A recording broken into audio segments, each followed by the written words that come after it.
Hello everyone. सो आज हम इस वीडियो में एनसीईआरटी की 7th क्लास की पॉलिटिकल साइंस देखने वाले हैं, जिसका चैप्टर फर्स्ट है समानता। समानता मीन्स इक्वालिटी। तो आज हम इस चैप्टर में कुल मिला के इक्वालिटी के बारे में पढ़ने वाले हैं। तो आपको पता ही है, India is a democratic country. Democratic means लोकतंत्र, लोकतंत्र देश। भारत एक क्या है, लोकतंत्र देश है जहाँ पर समानता पाई जाती है। समानता यानी कि समानता लोकतंत्र की क्या है, एक मुख्य विशेषता है। समानता कैसे पाई जाती है, जैसे मताधिकार की समानता। सभी वयस्कों को मत देने का अधिकार है जो 18 वर्ष की आयु प्राप्त कर चुके हैं। यानी कि जो 18 वर्ष से ऊपर है वो वोट देते हैं, उनको क्या है, मत अधिकार है, वोट देने का अधिकार है। जब आपने देखा होगा चुनाव देने जाते हैं तो जो 18 वर्ष से ऊपर है हमारे व्यक्ति नागरिक, वो वोट देते हैं और उसमें भेदभाव नहीं किया जाता, सभी को समान माना जाता है। ये तो नहीं है कि सिर्फ पुरुष वोट देंगे या फिर सिर्फ स्त्रियाँ ही, महिलाएँ ही वोट देंगी, सभी को समान माना जाता है। बस सरकार ने एक डिमांड रख रखी है कि जो वोट देगा उसकी एज 18 वर्ष या उससे ऊपर होनी चाहिए। ठीक है, चाहे वो किसी भी धर्म का हो,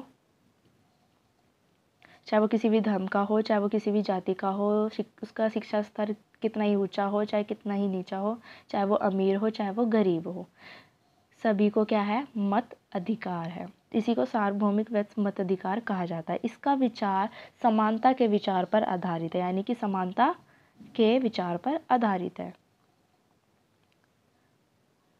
नेक्स्ट हमारा कॉन्स्टिट्यूशन। कॉन्स्टिट्यूशन मतलब संविधान। संविधान क्या है, संविधान एक दस्तावेज है। संविधान एक दस्तावेज है यानी कि देश की जनता सरकार द्वारा पालन किए जाने वाले नियम, यानी कि जो सरकार और जनता द्वारा जो नियमों का पालन किया जाता है उसी को संविधान कहा जाता है। यानी कि एक नियमों का ब्यौरा जो लिखकर तैयार किया गया है उसी को संविधान कहा जाता है। अगर कोई व्यक्ति संविधान के नियमों का उल्लंघन करता है तो उस व्यक्ति को क्या सज़ा दी जाती है, सज़ा मिलती है। चाहे उसमें कोई छोटा हो चाहे बड़ा हो, चाहे वो किसी का ऊंचा, चाहे कोई व्यक्ति जिसका पद ऊंचा हो, कोई सरकारी अधिकारी हो, किसी भी उसमें भेदभाव नहीं किया जाता। अगर किसी भी व्यक्ति ने अगर गलती किया तो उसको क्या है, सजा दी जाती है।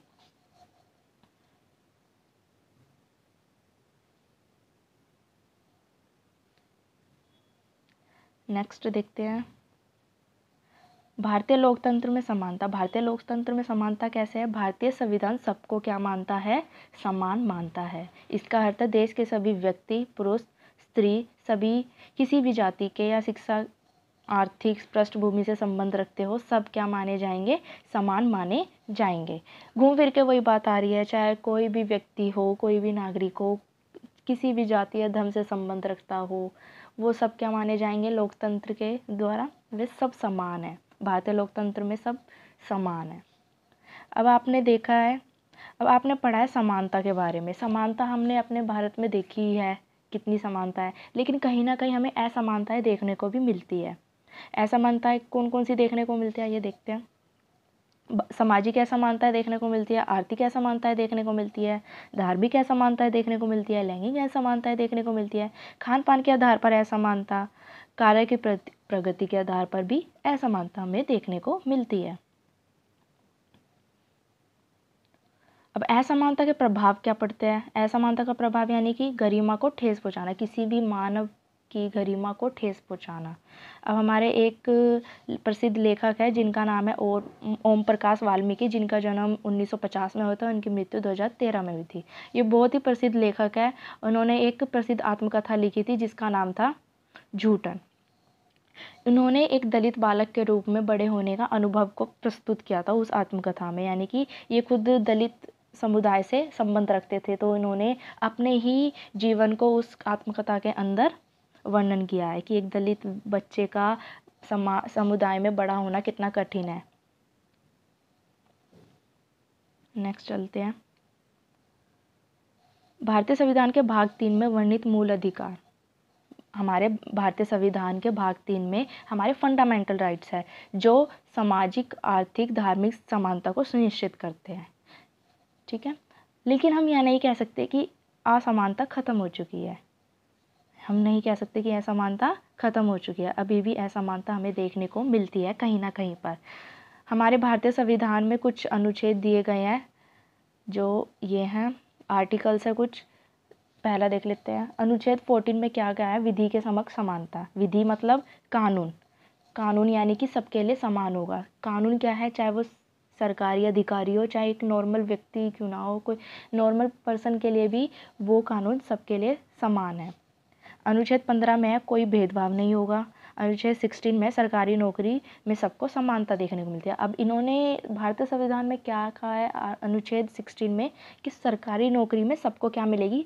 समानता मिलेगी। लेकिन हमें आज के टाइम पे भी असमानता देखने को मिलती है, क्योंकि हम जब देखो जब हम फॉर्म फिल करने जाते हैं सरकारी नौकरी को, हमें कैसे देखने को मिलती है समानता? एससी, जनरल, इन सब में डिफरेंस है ना। एससी वालों को फीस कम देनी पड़ती है, जनरल वालों को फीस ज़्यादा देनी पड़ती है, यानी कि एससी एसटी वालों को छूट मिलती है। इसी लेकिन भारतीय संविधान में दे रखा है कि सबको सरकारी नौकरी में सबको समानता मिलेगी, पर नहीं है, ऐसा नहीं है। अनुच्छेद 70 में क्या है? छुआछूत को अंत कर दिया गया है। अनुच्छेद 18 में क्या है? उपाधियों का अंत कर दिया गया है। नेक्स्ट है, शासन ने संविधान द्वारा मान्य किए गए समानता के अधिकार को दो तरह से लागू किया है। पहला कानून के द्वारा, दूसरा है सरकार की योजना व कार्यक्रमों द्वारा सुविधाहीन समाजों की मदद करके। समाज की कैसे मदद करी है? मध्य भोजन लागू करके, यानी कि ये योजना मिड डे मील योजना लागू करके सभी सरकारी प्राथमिक स्कूलों के बच्चों को दोपहर का भोजन दिया जाएगा, स्कूल द्वारा दिया जाएगा। इससे क्या आई है? समानता सबको दिखाई दी है। स्कूलों में चाहे सभी प्रकार के बच्चे आते हैं, तो मिड डे मील योजना लागू करके क्या है? समानता का प्रोत्साहन किया है।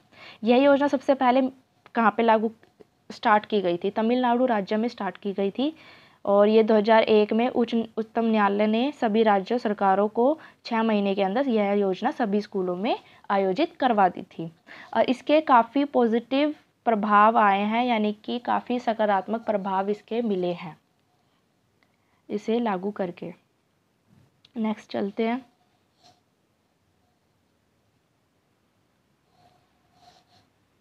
क्या भारतीय लोकतंत्र ही ऐसा है जहाँ असमानता का अस्तित्व है और जहाँ समानता के लिए संघर्ष किया जाता है?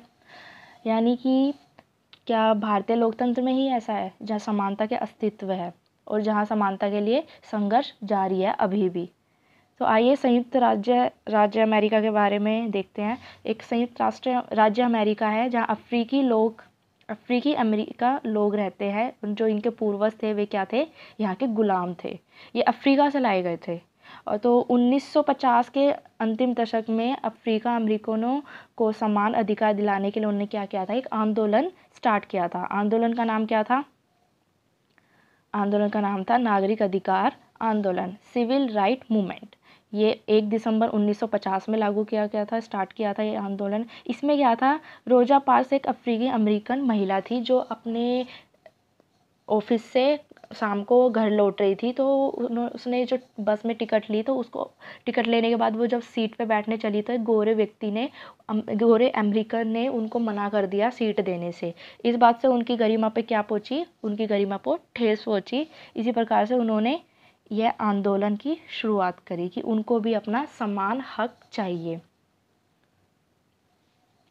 इनके इनकार से अमेरिका अफ्रीकी अमेरिकनों के साथ समानता को लेकर आंदोलन शुरू किया गया। 1964 में नागरिक अधिकार अधिनियम ने भेदभाव को क्या किया? रोक दिया गया। इससे क्या हुआ? भेदभाव को रोक दिया गया। यह आंदोलन बहुत प्रसिद्ध हुआ। इससे सभी को, अफ्रीकी अमेरिकन जो थे उनको भी समानता मिली। आई होप आपको ये चैप्टर समझ आ गया होगा अच्छे से। तो नेक्स्ट वीडियो में मैं 7th क्लास का सेकंड चैप्टर कराऊंगी आपको, पॉलिटिकल साइंस का। अच्छा लगा हो तो लाइक कमेंट शेयर ज़रूर करें। Thanks for watching and subscribe करना ना भूलें। Ideas by Prachi.